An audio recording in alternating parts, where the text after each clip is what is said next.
Your hips are the engine of your body. And if you have a weak, rusty engine, you're gonna have a lot of problems occurring downstream. And for your body, these problems are gonna look like knee pain, lower back pain, groin issues, hip flexor strains that happen because your hips aren't doing the job that they're supposed to. And all of these areas compensate for that. I know what it feels like to have really tight and weak hips because for years I had constant lower back flare-ups and hip impingement issues that came because I was trying to push strength movements when my hips simply were not ready. But after a lot of trial and error, I managed to fix my hips and I built some pretty decent strength and flexibility off the back of it. So lucky for you, I'm gonna go through the top 3 things you need to do not only to unlock your hips, but to keep that mobility forever.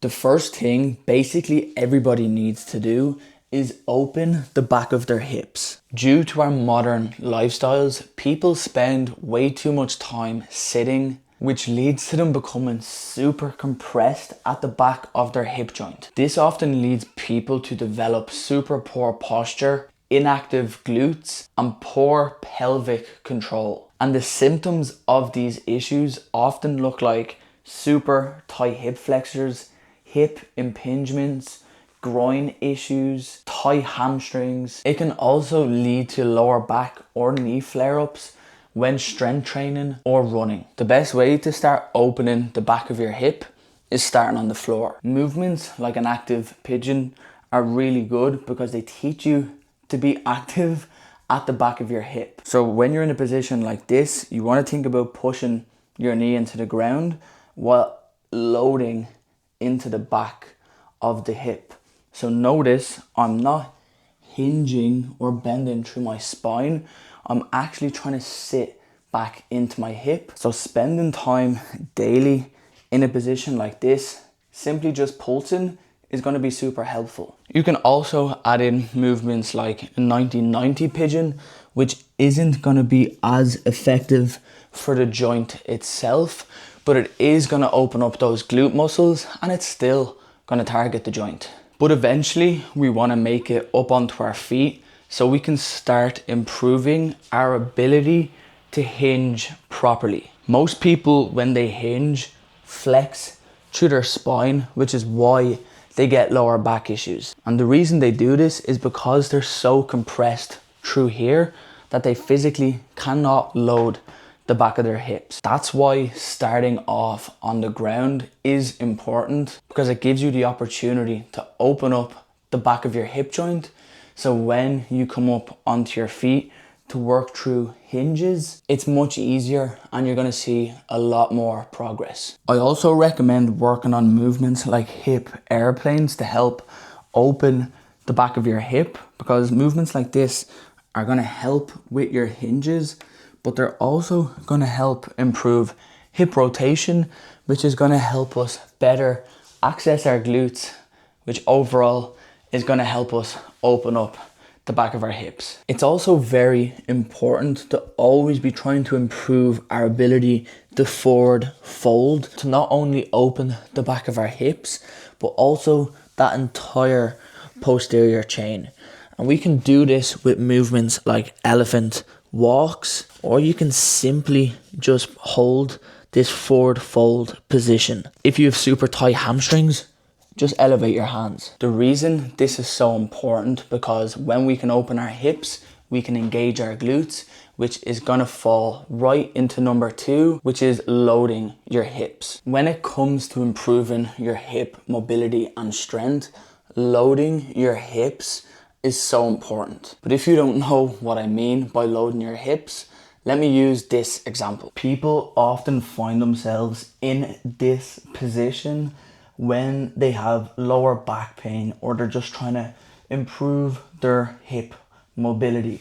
And the reason why a movement like this isn't effective is because you're only targeting that top layer of tissue on your glutes, for example. But instead, when you do a movement like this, you're starting to target those deeper layers of muscle, which is gonna help build strength while actively stretching the muscle. And this is loading your hips, but we can take it a step further, because the best way to load your hips is by using strength movements, but doing it with control and emphasis on full range of motion. So we might start with a movement like a lunge, eventually bringing the foot closer, going into a kickstand squat, putting more of an emphasis on the back of the hip and the hip joint.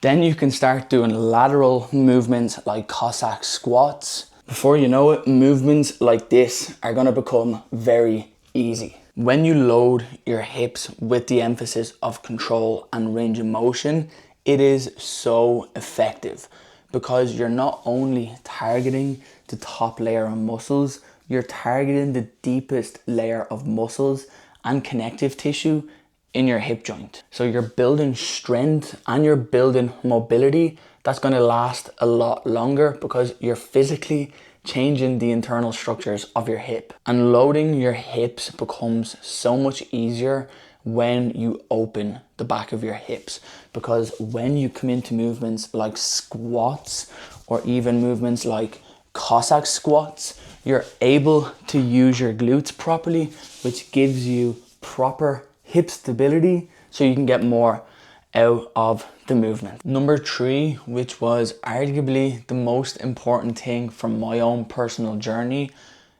and it's incorporating daily movement into your life. There's many different ways to do this. It could be doing 10 minutes of mobility in the morning. It could be sitting on the floor while you watch TV. It could be sitting in a squat for 5 minutes a day. If you work at a desk, it could be changing up your position on your chair so you're not in that same seated position all the time. It could be going for a walk daily. If you work from home, it could be sitting on the floor while you're on your laptop. There's no right or wrong way to add daily movement into your life, but the main thing is creating it as a habit. For me, having a space like this where I have my mat, yoga blocks, I have some wedges to stretch my calves and hamstrings, foam roller, I have bands all at my disposal, helped me tremendously because I had no excuse. It was in front of me all the time. So as I was watching TV, I just found myself on the floor doing some mobility. And just like anything in life, the more consistent you are with something, the greater progress you're gonna make. So get up off your ass and start moving daily. If you made it to the end, I really appreciate it. Please drop a like, subscribe to my channel. If you have any questions on hip mobility or just any questions in general, drop them below and I'm gonna answer them in the comments. I also offer people a free movement assessment where basically I break down your movement patterns and just highlight how they may be affecting your training, your life, your body, and how they might be causing issues like knee pain, groin pain, back pain, you name it. So if you're interested in this movement assessment, comment the word move in the comments. Also, I'm giving away a free mobility program. Link will be in the description. And if you're interested in working with me one-to-one, link will also be in the description. Again, if you made it this far, I really appreciate it, and I'll catch you on the next one.